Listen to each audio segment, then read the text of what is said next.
Awit 73:23 hanggang 26. Gayunman ako'y kasama mong palagian, inaalalayan mo ang aking kanang kamay. Sa iyong payo ako'y iyong pinapatnubayan, at pagkatapos ay tatanggapin mo ako sa kaluwalhatian.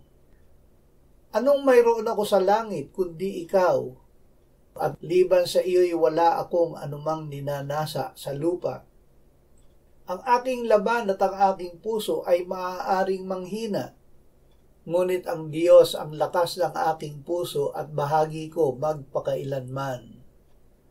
Diyos ang ating lakas. Ang mananampalataya ay nakakaranas ng mga suliranin, tukso, pagsubok at panghihina sa buhay. Gayunman, ang Diyos ay kasama niya, umaalalay at pumapatnubay sa Kanya hanggang matupad niya ang Kanyang layunin para sa Kanya. Ang ating laman at puso ay maaaring manghina, ngunit nasa atin ang Diyos at Siya ang lakas ng ating puso at mana magpakailanman. Inilalagay ng Diyos ang Kanyang salita sa ating puso. Kung saan naroon ang Kanyang salita, Siya at ang Kanyang kapangyarihan ay naroon.